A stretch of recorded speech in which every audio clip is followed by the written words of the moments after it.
My name is Claire Morgan. I'm 35 years old, and I'm standing in front of my parents' home in San Antonio, clutching a gift bag and trying not to feel like I've shown up to the wrong event. The neighborhood looks exactly as I remember it. Immaculate hedges, symmetrical walkways, the same cream stucco facades. Only now the cul-de-sac is crowded with sleek black cars and chrome-plated SUVs. I ease my silver Corolla to a stop behind a Tesla with its hazard lights blinking. The valet approaches maybe 17, maybe barely legal. His eyes slide over my car, then land on me with a look that's polite but confused, like I'm the unexpected guest at a party no one planned for. I hand him the keys and smooth my navy dress, plain and safe. The kind of dress you wear when you're trying to disappear gracefully. Thanks, I say. He nods and moves on quickly, and I step onto the driveway where string lights stretch overhead like a canopy of stars someone paid too much for. There's music, jazz soft and calculated, and the scent of cedar-planked salmon wafts from somewhere beyond the open porch. People are laughing in the distance, high and warm, and for a second I pause beneath the front archway just to take a breath. The young man at the podium has a headset mic and a clipboard. Name, he asks. Claire Morgan, I say, adjusting the weight of the gift bag in my hand. Inside is a monogrammed pen set for Blake. Nothing flashy, just something that felt intentional. He flips a few pages, scans a list, then stops. His finger trails down a column. You're listed under guest of Reynolds' family. Sorry, I blink guest. He turns the page toward me. It's a tidy spreadsheet printed in serif font.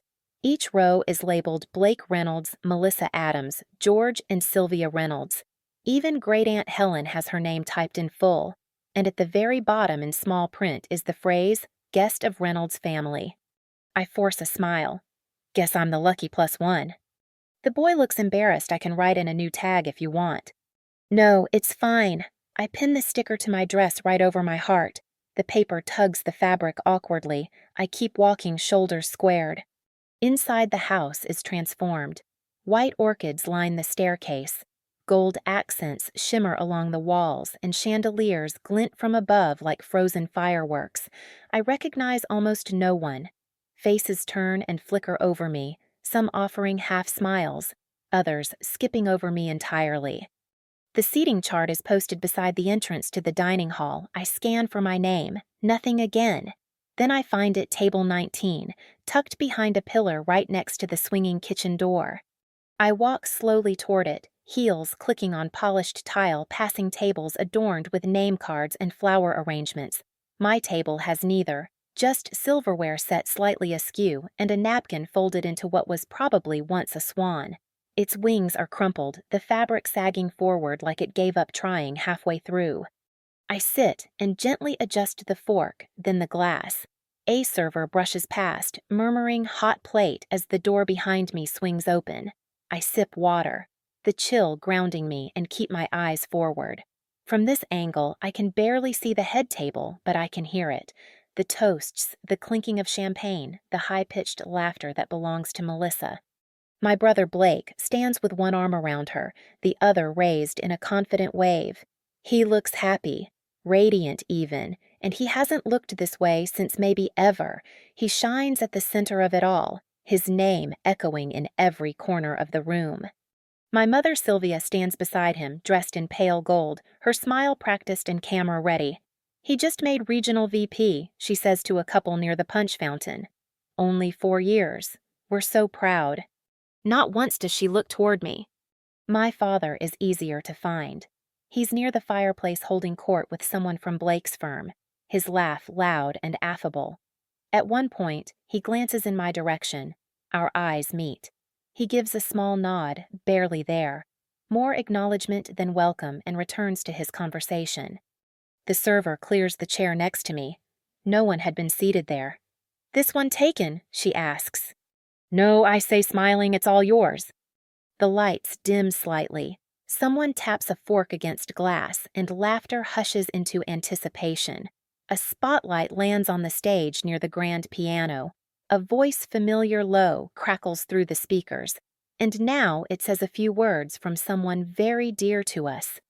There's a pause. Please welcome Claire Morgan. My name hangs in the air for a split second too long. Applause stutters into being polite but uncertain. I rise slowly. My pulse quickens. I wasn't told I'd be speaking. As I walk toward the stage, the spotlight catches on the pale envelope tucked on the side table near the wall. I don't know what's inside, but something about its placement, its perfect centering, makes me feel watched. I climb the steps carefully. Blake nods from the front table.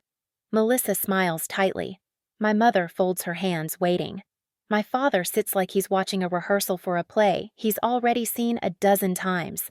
There's no note, no instructions, the mic waits. I reach for it. And then the screen behind me flickers to life. A montage begins Blake in a Little League jersey.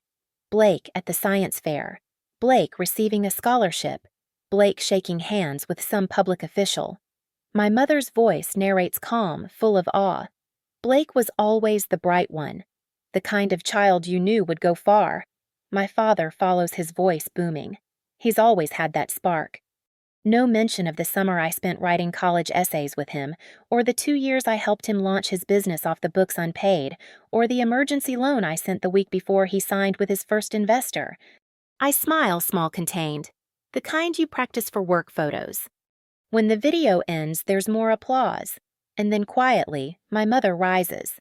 And now she says brightly, "Claire has something special to offer." I blink. She's still smiling, but the warmth is gone. "Wouldn't it be a perfect gift?" she says, voice rising, if Claire offered them the key to that beautiful condo she owns. The air goes still. It's not surprise, it's calculation. Blake doesn't look shocked. Melissa doesn't flinch. This moment was planned. I stare at them, the room, the eyes that flicker and dart. The silence is different now. It isn't forgetting. It's erasure. And I finally understand. I was never meant to be seen here. Not as myself, only as a footnote in someone else's story, a guest of Reynolds' family. Not Claire, just guest. And this time I see it for what it is. Not a mistake. A choice. From the edge of the ballroom, I watch them laugh. My father's hand claps Blake on the back, loud and proud. Melissa leans into my mother's side, already part of the fabric. Glasses clink. The kind of laughter that rises in waves, choreographed and full of ease. I sit at my table in the shadows, a room away, still hearing it all. It doesn't sting the way it used to. Not anymore. It's more like a dull echo, something I can't unhear but don't react to, and yet something about the way the chandelier catches Melissa's diamond bracelet, the same one Mom used to let me borrow for high school recitals, takes me back. The first time I was left out was so small it barely registered. I was 12, standing on the cafeteria stage in a red sweater 2 sizes too big, holding a first-place ribbon for the science fair. My project was a model ecosystem in a shoebox, complete with working condensation.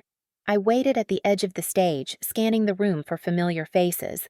Parents lined the rows of fold-out chairs. Blake's friend Ryan had both his parents there, even a baby sister clapping with her fists. My family never came. Later, when I got home, Dad barely looked up from the game. That was today he said, "You should have reminded us." I had twice. In high school, Blake made varsity track. The whole family wore custom shirts to his meets. When I got into the state finals for debate, Mom sent a text the morning of "Good luck, sweetie. You've always been a great talker." No one came. In college, I chose UT Austin to save them money. I covered my own housing with 3 part-time jobs. Meanwhile, Blake went out of state. He picked Northwestern tuition housing meal plan, the works. I still remember the day Mom called to say she and Dad had taken out a small loan for him. "He's really putting himself out there," she said. That was the same week I maxed my credit card on textbooks. The thing is, I never minded doing well on my own. I just thought maybe one day they'd see it too. In my 20s, I sent them small checks. When Dad's hip surgery wasn't covered in full, I quietly paid the difference. When Blake tried to start that boutique design firm in Dallas and ran out of runway money, I wired $5,000.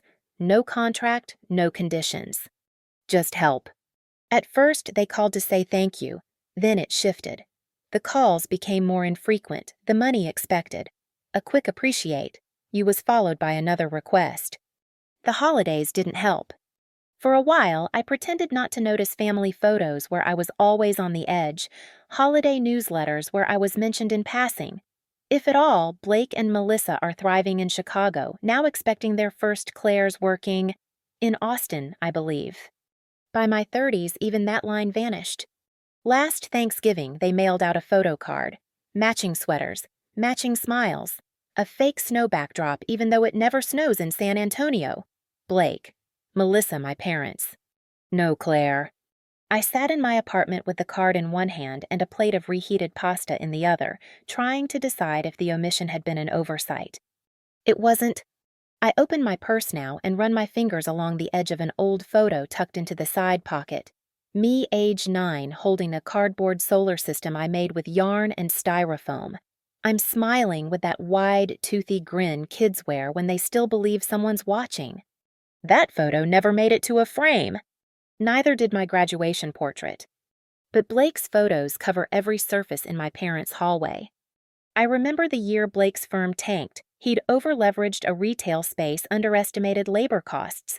I covered 3 months of payroll for his team because he didn't want to break the news to them.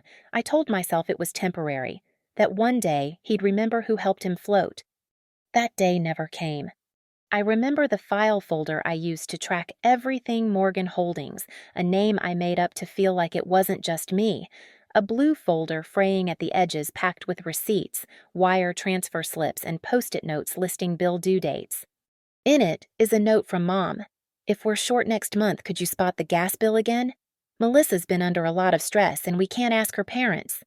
I read that note once in the dark, sitting on the floor beside my desk, wondering how I became the invisible net holding everyone else aloft. Even the way they spoke about me changed. She's always off doing something. She likes being on her own. She's more of a career type, not really the nurturing kind. As if I didn't try. As if every trip home wasn't a decision weighed with dread. Blake called once to ask if he could use my address for a business registration. Just for paperwork. He said I agreed because saying no still felt unnatural. 2 months later, I started getting tax notices addressed to Blake Reynolds, CEO Morgan Holdings. I called him. He laughed it off. Oh, didn't. I mentioned I ended up registering through your condo just to get the process moving faster. Hope that's okay. It wasn't. I never told anyone about the argument that followed, or how he called Mom to complain that I was overreacting. She left me a voicemail the next day. Sweetheart, he's just overwhelmed. Try not to take it personally. I didn't reply. That was 2 years ago. Now, sitting at the edge of a party I wasn't meant to be in, watching my family bask in a joy I'm not invited to share, I realize it all adds up. Not in a way that breaks me, but in a way that sharpens. Every missed event, every removed photo, every erased mention, every favor folded under the word family. It wasn't a mistake. It was method. They didn't just forget me. They replaced me. The room feels warmer than it should. Maybe it's the spotlight, or maybe it's the silence that follows when someone says your name in a tone that doesn't sound like a welcome. I'm still seated when the applause begins. Polite, confused, short-lived. My mother's voice fades into the background as she returns to her seat. The MC gestures to me gently. I rise slow and careful. I didn't prepare a toast. No one told me I'd be speaking tonight. I glanced down at the pale name tag pinned to my dress. Guest. Still there, curling slightly at the edges from the heat of my skin. My heels click across the floor in rhythm with my pulse. I feel every step, not just in my feet, but in the pit of my stomach. The room watches. I feel their eyes move with me like I'm part of the evening's entertainment. The stage is small, tucked beside the grand piano where a trio played earlier. A mic stands alone in the center waiting. Behind it, the wall glows with soft amber uplighting. Someone has arranged white roses in crystal vases along the edge, props to make everything feel gentle. I reach the mic and wrap my fingers around it. It's cool, heavier than I expected. I scan the crowd. My brother Blake lifts his glass, gives a supportive nod. Melissa smiles from beside him, but her expression is tight. My mother leans forward, hands folded neatly in her lap. My father is harder to read. arms crossed, lips pursed like he's waiting for a misstep. I clear my throat. "It's a beautiful night." I begin, my voice too loud in the mic. I pull back slightly, heart fluttering. "And Blake, you've always had a way of making any room feel warmer when you walk into it." I pause, trying to gather the next thought, when a voice cuts cleanly through the quiet. "Oh, honey," my mother says, laughing like it's a shared joke. She's already halfway to the stage, one hand waving in that practiced theatrical way of hers. "Why don't you just tell everyone what we talked about? Wouldn't it be the perfect gift if you handed over the condo keys tonight?" It takes me a second to register what she said. A ripple moves through the room.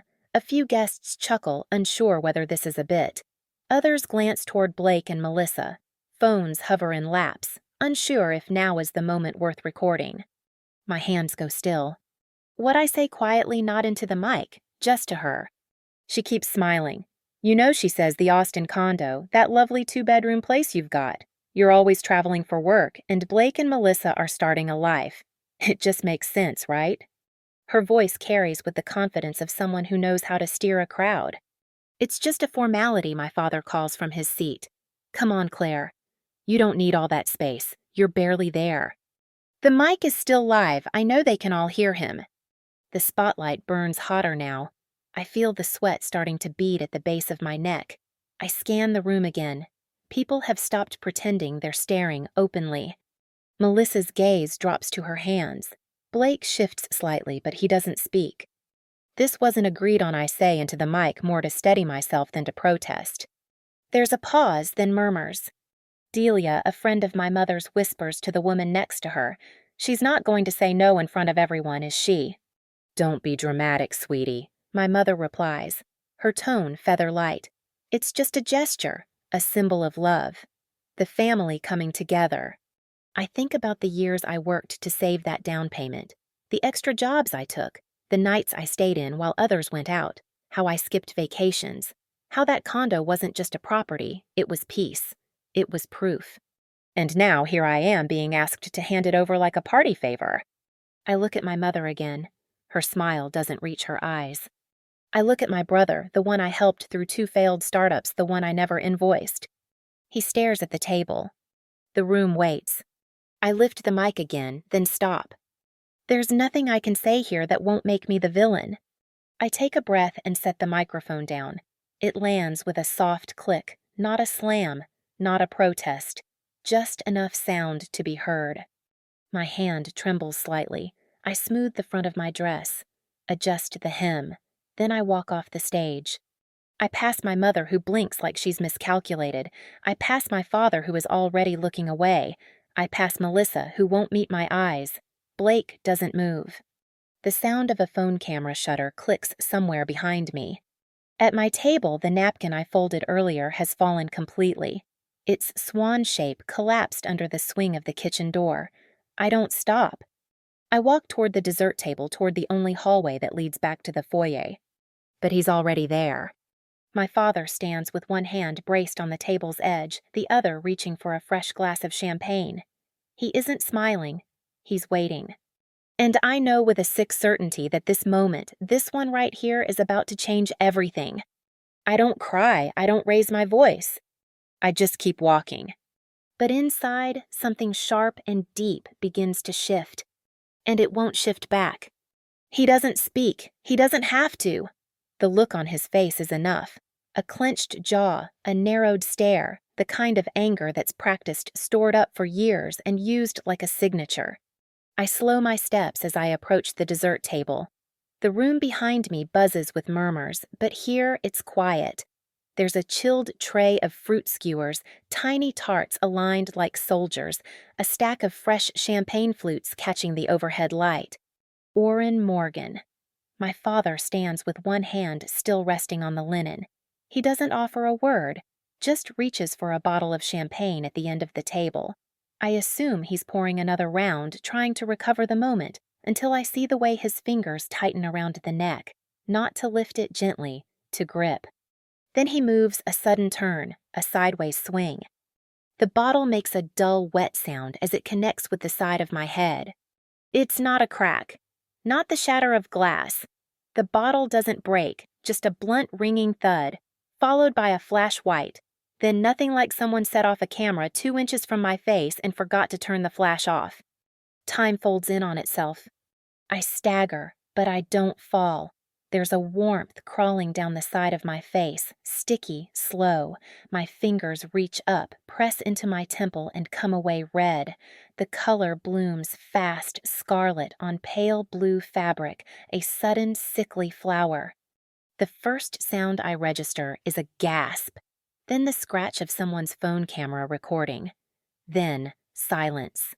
My mother is the first to speak. "You ungrateful girl," she hisses loud enough for the nearby guests to hear. "She doesn't even pretend to check on me. We brought you into this home, gave you everything." I don't answer, I don't blink. The servers freeze. One of them, a woman with trembling hands, reaches toward me, then stops when my father glances her way. No one moves, no one intervenes. Behind me, a voice, Jonah, a cousin I haven't spoken to in months, shouts, "Someone call the police." But even he stays where he is. I straighten slowly, feeling my legs wobble beneath me, the dizziness circling behind my eyes like smoke. My heart pounds in my ears. A few guests step back, not one steps forward. Melissa is standing now, but she doesn't come closer. Blake is still seated. He looks down at his plate like the flatware has become fascinating, like if he just stares long enough it might all go away. "I think she's bleeding," someone whispers. "She's being dramatic," another mutters uncertain. No, a voice near the punch table says flat, "He hit her, I got it on video." I don't cry. I don't scream. I don't even flinch. I turn toward the main hallway and walk head high, blood streaking down the curve of my cheek. Every step echoes against the tile. My heels leave faint smudges of red behind me. Outside, the air is cool. A breeze touches the side of my face and makes me wince. I walk down the driveway without a word. The valet doesn't look me in the eye. I take my keys from the podium without waiting. Inside the car, I check my reflection in the rearview mirror. There's a thin, angry line just above my temple. The blood is already drying. My head throbs with a dull, insistent pressure like a drumbeat that can't find rhythm. I drive myself to the ER. The waiting room is almost empty. The overhead lights are too bright. Everything smells like antiseptic and the faint tang of rubber gloves. The nurse at the check-in window looks up startled, but says nothing about the blood.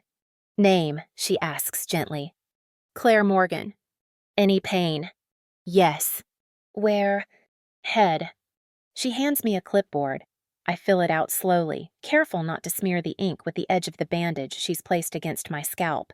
The questions blur a little, but I answer them all.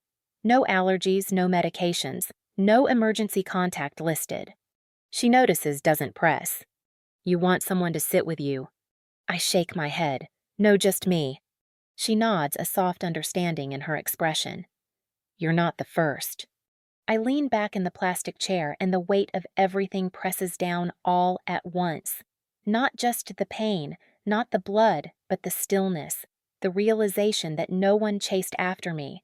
No one stopped to say, "Let me walk with you." The doctor comes in 20 minutes later, a quiet man with calm hands and a soft voice. He examines the wound, says the bleeding's slowed. No stitches required, a mild concussion, some bruising. He asks if I want to file a report. I say I'm not ready yet. They give me a printout of aftercare instructions and a fresh bandage. A nurse offers me a cab voucher. I take it.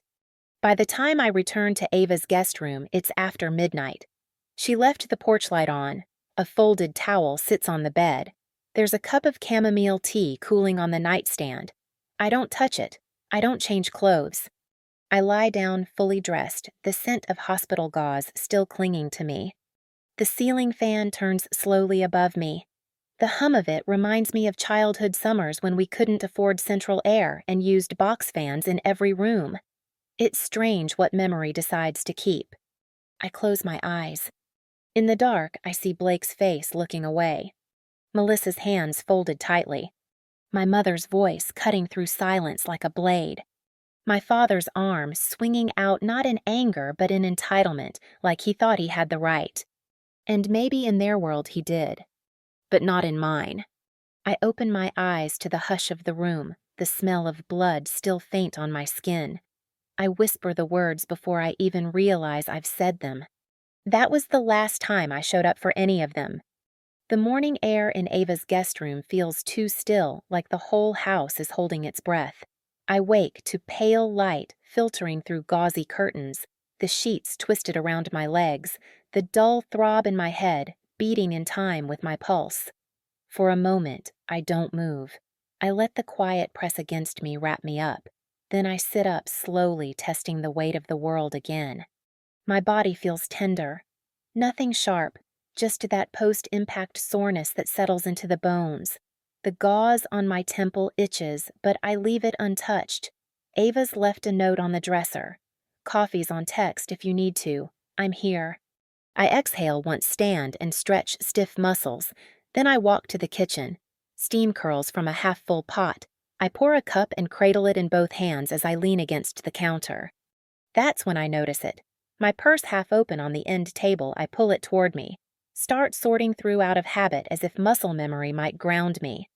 Wallet, phone, lip balm, receipts, keys. No, not all the keys.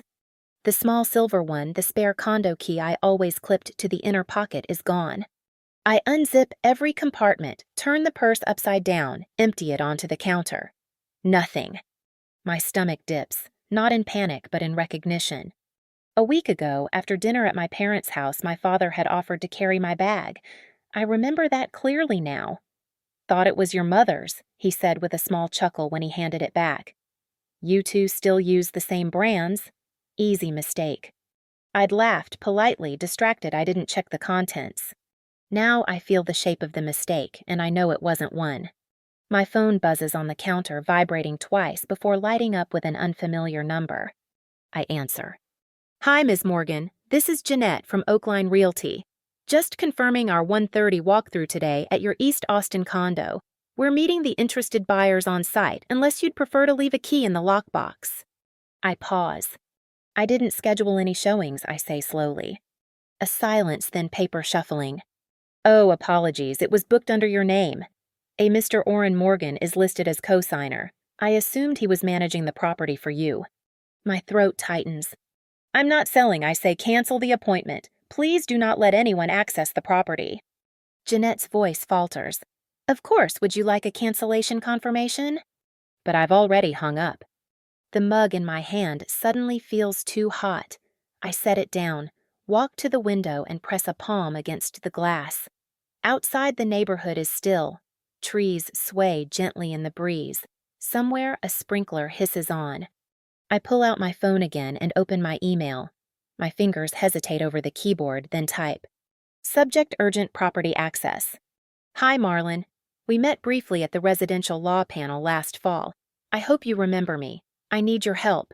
I believe my parents attempted to list my condo without my knowledge or permission. I have reason to think they copied my key and gave access to a realtor. Please let me know when we can talk. Claire Morgan." I hit send. Then I stare at the screen. The cursor blinks like a pulse. I dress quickly, leave a note for Ava, and drive straight to my building. The sun beats down hard on my back as I stand outside the condo entrance I call a locksmith I've used before. He arrives 20 minutes later in a navy van with no logo. "Morning," he says, stepping out and eyeing the lock. "You think someone's been in?" "I know someone has," I reply. He bends down, examining the door. "Yeah, see that?" He points to a faint set of scratches near the keyhole. "That's not from where. That's from someone fumbling with a copy. Probably didn't know the exact depth." "Can you rekey it today?" "Absolutely." He pulls out his tools, deadbolt 2. "Yes, everything." As he works, I lean against the hallway wall and stare at the door handle. The scratches are small, but deliberate. Not an accident, not a misunderstanding. It's one thing to be erased from a dinner table, another thing entirely to be stolen from in your own home.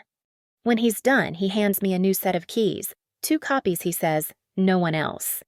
No one else. That night, I sit at the kitchen table in silence, the scent of metal still lingering from the new hardware. I don't turn on the lights. I don't cook. I let the dark wrap around me like a second skin. My phone buzzes. It's a message from my mother. Can we talk? Just us, please come by tomorrow. I delete it. Instead, I open a folder on my laptop. I begin saving things, screenshots of the realty call log bank transfers from years past, the deed to my property, and the email I just sent to Marlon. I title the folder, Claire Legal. Then I close the laptop and sit still. The quiet isn't peace yet, but it's control. This isn't just about a property or a key or even a moment of betrayal. It's about access and how much of myself I've left unlocked for people who've never once knocked. They didn't break in. They walked in through a door. I left ajar for years thinking they were family, thinking that was love. Now I know better. And I say it aloud to the darkroom to myself. I'm done giving them access keys, money, or pieces of myself. Marlon Stein's office is small but efficient. Light filters through the half-closed blinds, cutting clean lines across a desk stacked with manila folders and stamped documents. I sit in a leather chair that's just slightly too low. My hands folded in my lap as he scrolls through his screen. He doesn't look surprised, just focused. "Thanks for coming in so quickly," he says, adjusting his glasses. I nod. My voice has felt quieter lately. I find I only speak when I'm certain of what I want to say. I forwarded everything I could find. I tell him emails, deed copies, the call log from the realtor. I also uploaded the lock change invoice. He smiles faintly. "You did your homework." I don't respond. I'm not here for approval. I'm here to see where the paper trail leads. Marlon clicks a few more times, then turns the screen toward me. "This is the county recorder's website. Here's your condo deed, clean in your name. No liens, no transfers." As we expected. I nod again. But here's the surprise. He continues, opening a second tab. I did a title search on the San Antonio address, your parents' house. I lean in slightly. He clicks into the record. There it is. My name, Claire Morgan, listed as sole title holder. My brow furrows. Wait, that can't be right. I only held that temporarily. That was over a decade ago. He pulls out a folder. According to this, he says, tapping the paper, you bought that house in 2011 as a foreclosure rescue. At their request, the paperwork listed you as the primary buyer. There was never a transfer filed afterward. I stare at the document. It's in my handwriting. I remember filling it out in my apartment late at night after my father called and said they needed help. Their credit was underwater. The bank had already posted notice. They needed someone to step in just until things stabilized. They called it a family favor. They promised they'd refinance it into their names within a year. I never followed up. I assumed they had. Now the past stares back in black and white ink. You're telling me they've been living in a house they don't legally own? Marlon nods. Technically, yes. Legally, it's yours. They've occupied it under the assumption that you handed over ownership, but without a recorded transfer or quitclaim, the law sees it as your asset. My breath catches, not in shock, in recognition, like a buried fact has just surfaced. They tried to steal from me, I murmur while standing in a house I saved for them. Marlon doesn't comment. He slides a fresh document toward me. This is a notice to vacate, he says. You're within your rights to issue one, given that there's no lease, no contract, and most importantly, you've provided evidence of financial and physical harm in the last 7 days. He places a pen beside the form. We can file today. The sheriff will serve it within 72 hours. I stare at the paper. The language is formal, emotionless, just a few paragraphs that could end a decade of manipulation. My name is already printed at the top. I reach for the pen, but my mind slips backward. It's 2011 again. My parents sit across from me at the kitchen table, both looking tired. My mother's eyes are red from crying. My father is trying to stay composed. Blake is nowhere to be found. We're not asking for a handout, my father says. It's just a bridge. My mother nods quickly. We'll pay the mortgage. It's just we can't qualify right now. The foreclosure will wipe us out. I remember the feeling in my chest. Heavy protective, I was 21, newly employed. Proud of the small savings I'd scraped together, I didn't hesitate.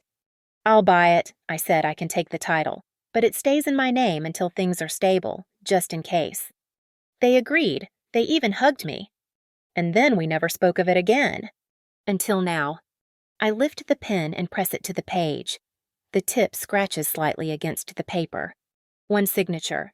That's all it takes. I sign. Marlon gathers the form, slips it into a folder, and nods with the calm precision of someone who's seen 1,000 stories like mine, people who gave too much for too long. "You'll get a copy of the filing in your inbox this afternoon," he says. "The sheriff's office will take it from there. No need for confrontation."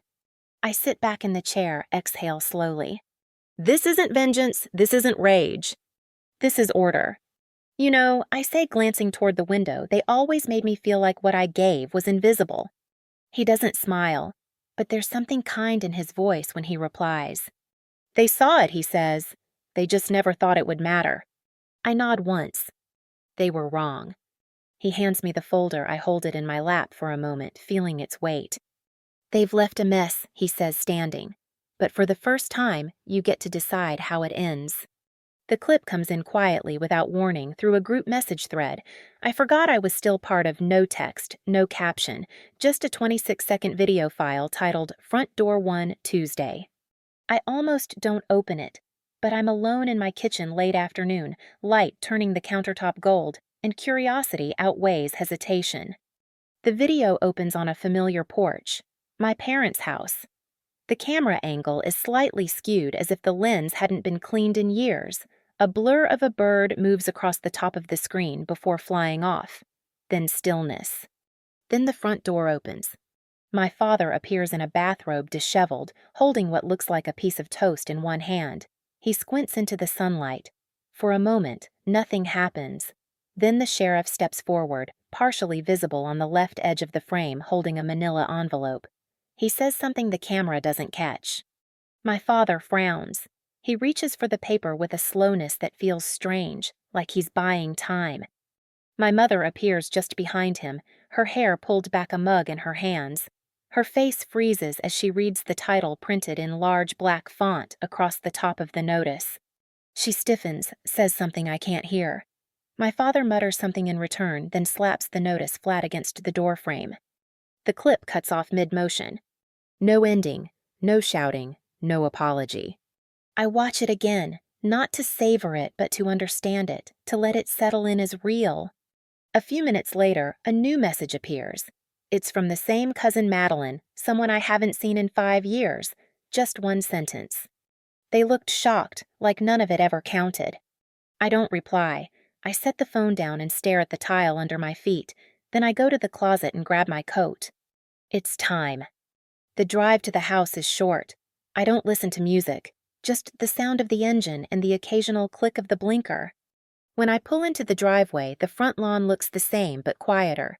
The flower beds are starting to wilt. One of the solar lights is tilted, pointing sideways into a patch of dry grass. A moving truck is parked across the street. Doors flung open. Inside, half-full boxes are stacked haphazardly, labeled in a handwriting I don't recognize. No one is outside.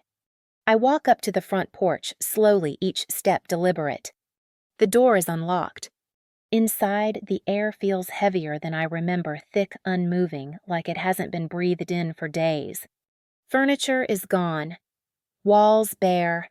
The console table that once held framed photos of Blake's graduation and Melissa's baby shower sits empty, not even dust left behind. I move room by room. Living room. The rug is rolled up, couch cushions missing. A small ring of sunlight glows on the hardwood where the coffee table used to sit. Kitchen stripped. The fridge hums faintly. Cabinets hang open, revealing a few forgotten mugs and mismatched Tupperware. Then I see it on the counter. A white envelope. No handwriting, just my name printed neatly in black ink. Claire. I pick it up. It's thin. I tear the top gently and slide the paper out. This was never your home anyway. No signature, no return address. I read it once, then fold it neatly and slip it into my coat pocket. Not because I want to keep it, but because it belongs to me now. The words, the weight of them, I don't need to carry it forever, but I won't leave it behind. I continue down the hallway, past the laundry room, past the bedroom doors left ajar. And then I pause. There's a small cabinet under the stairs. One I remember organizing as a teenager where we kept board games and extra blankets and old greeting cards we didn't know what to do with. I open it. One box remains. A plain shoebox covered in a thin layer of dust. I pull it out and place it gently on the kitchen island. I open the lid. Inside is a single photograph worn at the corners. Me age 8 gap-toothed wearing a green headband and holding a science trophy half the size of my torso. I'm standing alone in front of a school banner. No one else in the frame. I stare at it for a long time. I had forgotten that photo even existed. Beneath it, folded carefully, is something else. A napkin. Not just any napkin. The same one I had tried to fix at the engagement party. Swan-shaped, limp, and awkward. The one left crooked at my table by the kitchen door. I run my fingers over its edge. Not a replica, the exact one. I don't know who kept it or why. Maybe someone meant to throw it out and didn't. Maybe someone meant to remember. But it's here. And it's mine. I don't cry, I don't smile. I fold the napkin once gently and place it back in the box beside the photo. Then I close the lid and hold it to my chest for a moment. Just one. Long enough to feel it settle into memory. Then I whisper to the empty kitchen, to no one but the still air around me. They tried to erase me, but I remembered. The morning light in my condo filters in like warm silk, soft and slow, casting quiet shapes across the wood floor. It's not loud sunlight, the kind that demands you start the day, but a gentler one, the kind that waits until you're ready. I am ready. For the first time in months, I sleep past 7. I wake without dread curling in my gut, or a notification vibrating on the nightstand dragging me into someone else's crisis. The air smells faintly of lavender from the diffuser Ava gave me. The space is quiet in a way that feels earned. In the kitchen, I boil water for tea and water the orchid Amina brought over last week. It sits on the windowsill in a small ceramic pot, petals the color of bruised plum. It's the only living thing here besides me. She'd brought it in one hand, a bottle of wine in the other, and said, "You need something that stays." I make chamomile today. Let it steep longer than usual. No rush, I've stopped rushing. My phone buzzes once on the counter. A single text, unknown number. But I recognize the handwriting on the envelope that arrives in the mail later that day, loopy practiced cursive from years of bridal shower invitations and polite RSVP cards. It's from Melissa. Inside the card is a note short and clear. "Claire, I'm sorry I didn't know how far it went. You deserved more, Melissa." That's all. No justification, no pleading, just an admission. I stand at the counter for a long time, reading it twice, then a third time. It doesn't make anything undone, but it doesn't need to. I don't write back. Instead, I sit at my desk and pull out my checkbook. The local women's shelter has a program for transitional housing beds, hot meals, legal help. I write the amount, carefully fill in the line. In the memo, I write "in honor of a new beginning." I seal it in an envelope and place it on the table by the door. There are no speeches here, no cameras, no family watching to see if I forgive, perform, comply. Just me, just this space. I walk through my home slowly. Each room now holds its shape. My bookshelf still leans a little to the right. The guest room is empty but clean. The linen closet smells of eucalyptus.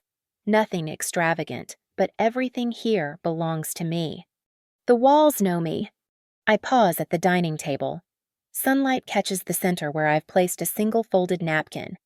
The same one I found in that old house, the swan I'd once straightened at a dinner party where I was seated behind a pillar next to a swinging kitchen door.